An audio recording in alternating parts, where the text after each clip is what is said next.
지난 13일 일론 머스크가 이끄는 미국의 우주기업이죠. 스페이스X가 로켓 기술의 새로운 장을 열었습니다. 마치 영화 속 한 장면처럼 우주로 쏘아 올린 로켓을 다시 발사대로 돌아오게 한 건데요. 이 광경을 지켜본 전 세계 사람들은 경악했습니다. 이게 진짜인지 물었고 머스크는 여기에 대해서 직접 허구 없는 공상 과학이라고 답변을 했습니다. 최영환 한화 에어로스페이스 우주사업팀 팀장님과 함께 자세한 이야기 나누어 보도록 하겠습니다. 네, 팀장님 안녕하십니까? 네, 안녕하십니까?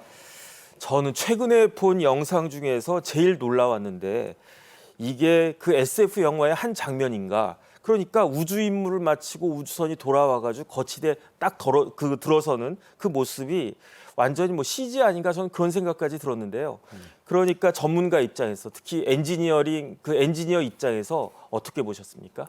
저 또한 솔직히 되게 많이 놀랄 수밖에 없는 상황이었고요. 네네. 그리고 저도 이 스타쉽 개발함에 있어서 되게 오랜 시간이 걸릴 거라고 생각을 했었는데 예상외로 엄청난 빠른 속도로 해서 개발이 되고 있다는 거에 대해서 네네. 이번 발사 성공을 통해서 되게 많이 놀랐습니다. 네네.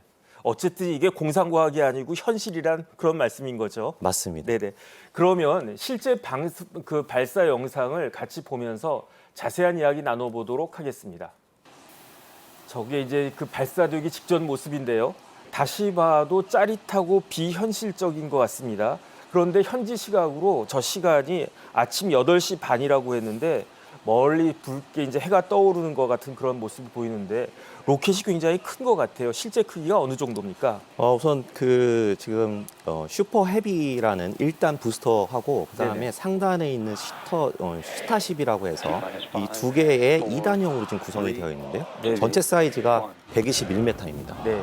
지금 카운트다운 들어갔는데 지금 연기가 깔리면서 로켓이 발사되고 있는 것 같습니다. 네, 지금 올라가고 있는 것 같습니다. 네, 굉장히 멋진 것 같은데 네네. 어떻게 보셨습니까, 저거를? 저희 지금 부스터, 그러니까 1단에 지금 33개 엔진이 붙어 있는데요. 네네. 그 추력이 어마어마함을 지금 화면상으로도 볼 수 있을 것 같습니다. 네네. 엔진이 33개가 붙어 있다 네. 말씀하신 거고 이제 한 발사된 지가 한 3분 정도 지난 것 같은데 그 발사체인 슈퍼 헤비하고 스타쉽이 분리를 준비한 것 같고요. 영상도 지금 화면도 두 개로 나뉘어져 있습니다. 분리가 정상적으로 분리가 된 것 같습니다. 그래서 이제 아래쪽으로 떨어지고 있는 물체가 슈퍼 헤비가 되겠습니다. 네, 그러면 저 슈퍼 헤비가 과연 발사대로 무사히 돌아올 수 있을 것인가? 그게 이제 문제가 되겠네요. 네, 그러면은 이 슈퍼 헤비가 지금 정상적으로 지금 그 궤도에 따라서 지금 네네.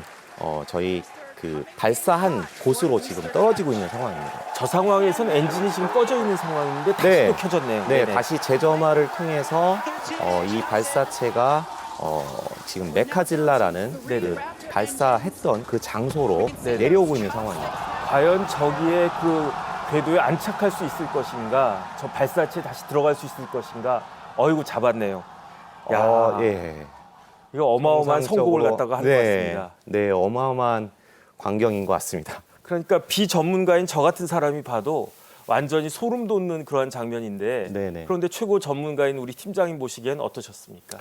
앞서서 말씀드린 것처럼 저도 저 상황이 네네. 너무 놀랄 수밖에 없는 네. 과학의 어떤 혁신이라고 저는 생각을 하고 있습니다. 네네. 그러니까 이게 다시 봐도 진짜 비현실적이고 진짜 전 세계 엔지니어링 역사에 길이 남을 장면이 아닌가 저는 그런 생각이 드는데 그런데 로켓이 일반적으로는 그냥 땅에 떨어지거나 아니면 바다에 떨어지거나 그랬단 말이죠. 그런데 이렇게 굳이 저렇게까지 발사대로 다시 잡는 그런 이유가 있었습니까? 결과적으로는 이제 그러니까 그 로켓을 발사를 하고 이 재사용을 하기 위한 목적이거든요. 재사용이요? 네. 네네. 그러니까 일반적으로 발사체가 발사를 한 다음에 그 목적을 다 하면 이제 소모되는 식으로 이제 운용이 되지만 네네. 지금 하고 있는 스타쉽 저 발사체는 결과적으로 로켓을 재사용하기 위한 여러 가지 기술 중에 또 하나인 기술인 겁니다. 네네. 그래서 로켓을 재사용하는 방식 중에는 뭐 낙하산을 활용한다거나 네네. 또는 수직 착륙하는 그런 발사체들이 있는데요. 네네. 지금 이 슈퍼 헤비와 스타쉽은 또 다른 재사용 기술이 되겠습니다. 네네. 그래서 결과적으로는 이 재사용을 통해서 단가도 절약하는 것도 있지만 이 지금 하고 있는 이 슈퍼 헤비 같은 경우는 이 재사용을 하기 위한 시간적인 부분에 있어서 더 단축할 수 있는 그런 기술이 적용이 된 거가 되겠습니다. 네, 그러니까 저렇게 다시 잡은 게 발사체로 다시 돌아오게 해가지고 그 슈퍼헤비를 잡은 게 시간하고 돈을 아끼기 위한 것이다. 맞습니다. 다시 돌아와서 다시 바로 발사할 수 있는 네네. 여건을 만든 거죠. 그런데 지금 슈퍼헤비가 좀 전에 팀장님 말씀하시기를 높이가 71m, 그다음 폭이 둘레가 9m, 맞습니다. 무게가 200톤이 넘는다고 하셨는데 저걸 어떻게 잡을 수 있나? 자, 그- 공 잡는 것도 쉽지 않을 것 같은데 대단한 것 같습니다. 네. 정말 대단한 혁신인 것 같습니다. 네네. 그런데 저거를 이제 발사한 기업이 스페이스X잖아요. 네. 그런데 우주 산업에서 압도적인 존재감을 과시하고 있다고 그래요. 전 세계 시장 점유율이 무려 45%이고 매출이 11조가 넘는다고 그랬는데 그런데 이렇게 스페이스X가 전 세계 우주 산업을 주도하고 있는 비결은 뭐라고 볼 수 있겠습니까? 결과적으로는 가격 경쟁력과 신뢰성을 확보했다는 점이 네네. 그 점 때문에 스페이스X가 전 세계에서 우주 산업의 어떤 주도를 하고 있는 형국을 갖고 있다라고 말씀드릴 수 있을 것 같습니다.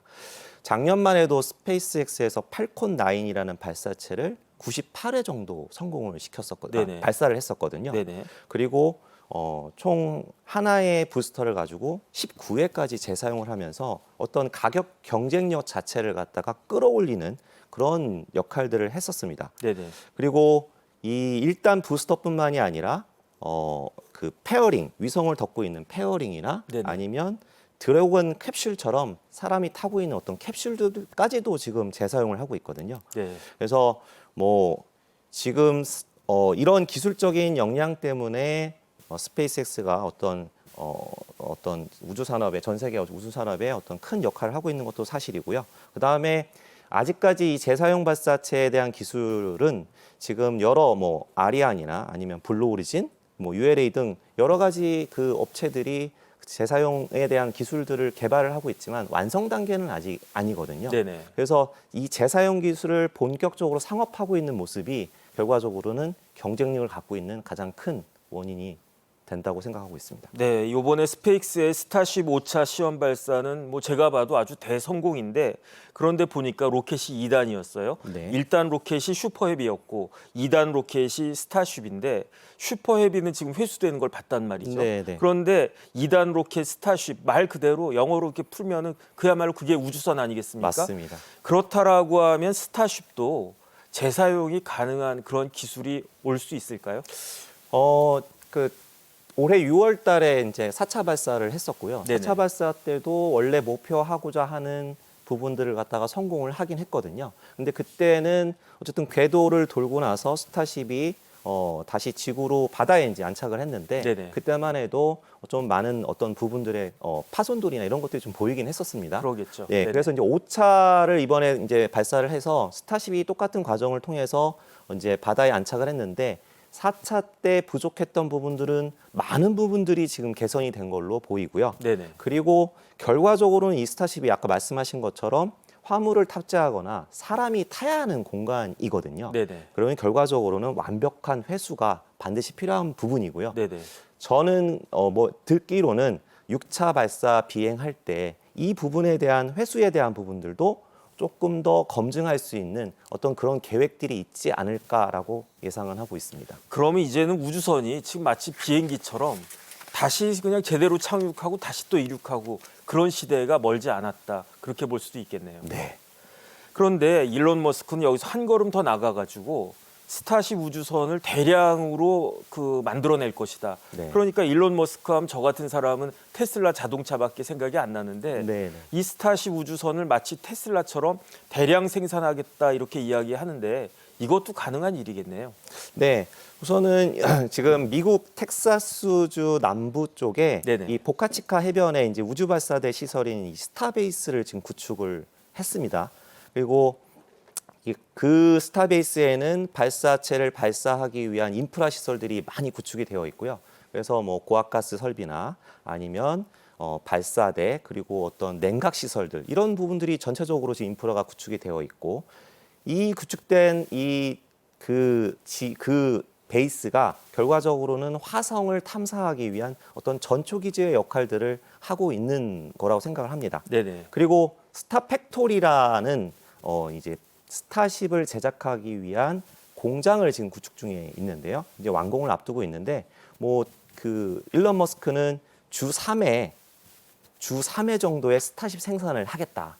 그리고 궁극적으로는 매일같이 여러 대의 스타쉽을 만들 수 있도록 하겠다라고 이렇게 공표를 했거든요. 네네. 결과적으로는 테슬라처럼 자동차를 찍어내듯이 이 발사체가 만들어지는 그런 시점이 멀지 않을 것 같습니다. 그러면 자가용 같듯이 이제 우주선도 가질 수 있는 그런 날이 올 수도 있지 않을까 네. 그런 느낌까지 드는데 네. 근데 제가 우주 개발하면은 저희 어렸을 때는 미국의 나사만 생각을 했단 말이죠. 네. 그러니까 나사라고 하면은 미국 정부가 주도하는 우주 개발이다. 그다음 그건 당연하다. 왜냐하면 우주 개발 같이 어마어마한 사업을 일개 기업에서 할 수는 없는 것이다라고 저희는 그렇게 생각을 갖다 해왔는데 네. 곰곰이 생각을 해보니까 지금은 나사 이름은 쏙 들어가고 오히려 스페이스 X가 전면에 확 부상했단 말이죠. 어떻게 이렇게 스페이스 X가 뜨게 됐는지 그다음 앞으로 이런 경향도 계속 이런 식으로 진행되는 것인지 거기에 대해서 어떻게 생각하십니까? 그 많은 분들이 이제 올드 스페이스, 뉴 스페이스 이런 얘기들을 많이 하시거든요. 네네. 이제 올드 스페이스 같은 경우는 국가에서 주도하는 어떤 개발 방식이었고, 네네. 그리고 지금 뉴 스페이스는 민간이 주도를 하면서 상업성을 가장 큰 목적으로 두고서 하고 있는 게 이 뉴 스페이스입니다. 이 뉴 스페이스의 그러니까 민간 기업이 주도하는 거에 어떤 큰 장점 중에 하나가 결과적으로는 획기적인 아이디어를 갖다가 창출해낼 수 있다는 점, 그리고 도전적인 시도를 통해서 이 원가 경쟁력, 결과적으로는 발사체에 대한 가격 경쟁력을 갖도록 하는 부분이 가장 키일 것 같긴 한데요. 지금 재사용 발사체가 결과적으로는 제가 앞서 말씀드린 것처럼 그런 것들과 일맥상통한 어떤 그런 부분이라고 저는 생각을 하고 있습니다. 대한민국도 지금 뉴스페이스의 어떤 태동을 알리긴 했죠. 그래서 이 고도화 사업, 그러니까 한국항공우주연구원에서 개발했던 누리호를 이제 고도화 사업을 통해서 3차부터 6차까지 발사를 하도록 되어 있는데요. 그래서 체계종합기업인 하나에어로스페이스 그 역할들을 수행하도록 되어 있고요. 네네. 우리나라도 이제 뉴스페이스의 시대에 이제 첫 발을 디뎠다라고 같이 말씀드릴 수 있을 것 같습니다. 거기서 이제 팀장님이 핵심적 역할을 하고 있다. 그렇게 볼 수 있겠네요. 아, 네. 그런데 기업이 주도한다라고 하는 것은 결국은 우주가 엄청난 시장이 되고 있다. 그 이야기라고 생각이 되는데 그렇다라고 하면은 세계 각국이 미국뿐만 아니라 세계 각국이 그 경쟁이 우주 시장에 대한 경쟁이 굉장히 치열할 것 같은데 어떤 상황입니까? 모건 스탠리에서 이제 보고된 보고서에 의하면 2040년 정도까지 거의 한 1,370조 원 정도의 네네. 우주 산업 규모가 활성화될 것이다. 이런 얘기들이 있거든요. 네. 어쨌든 이 각국, 미국을 포함해서 유럽연합 또는 일본, 중국까지 이 우주에 대한 어떤 경쟁이 엄청나게 지금 치열해지고 있는 게 사실입니다. 네네. 작년에 이 발사 횟수를 보면 대략 한 222회 정도의 발사가 있었습니다. 네네. 그 중에서 미국이 한 대략 50% 정도의 어떤 49% 정도의 발사를 했었고 중국이 그 다음에 이어서 한 63회 정도의 발사를 했거든요. 네네. 대략 한 30% 정도의 어떤 그 발사 빈도를 가진 겁니다. 그리고 좀 저희가 예의주시해야 될 부분들이 결국에는 올해 6월 달에 이제 스타쉽이 4차 발사를 할 때 당시에 네네. 중국이 이제 달 탐선을 또 보냈거든요. 예. 그래서 창호 6호가 이 달의 뒷면에 가서 음. 암석과 그다음에 어떤 토양들을 갖다가 채취하는 그런 성과들을 올렸는데요. 결과적으로는 중국을 포함해서 각 국들이 이 우주에 대한 부분에 있어서 경쟁이 상당히 치열해지고 본격화되었다라고 네네. 말씀드릴 수 있을 것 같습니다. 좀 전에 화면에서도 나왔지만은 중국도 미국 못지않게 굉장히 그 노력을 많이 하고 있는 것 같습니다. 아, 맞습니다. 그런데 이제 우리나라도 작년이죠. 2023년 5월에 누리호 3차 발사에 드디어 성공을 했단 말이에요. 그래서 전 세계 7대 우주 강국 반열에 올라갔다. 이렇게 볼 수 있을 것 같은데 네. 지난번 누리호의 성공은 어떤 의미가 있는 겁니까? 네, 작년 5월 달에 이제 3차 발사가 성공적으로 이루어졌습니다. 네네. 그래서 실험급 위성을 태워서 우리나라 발사체로 첫 성공을 이룬 그 쾌거거든요. 네네. 그래서 저희 나라도 우주 발사, 우주 시장의 어떤 강대국으로서 첫 발을 디뎠다라고 생각이 들고요. 네네. 이 누리호 같은 경우는 국내 순수 기술로 해서 개발된 발사체입니다. 네. 설계부터 제작 그리고 발사 운영까지 모든 부분들이 이 국내의 기술력을 바탕으로 해서 진행이 된 거거든요. 네네.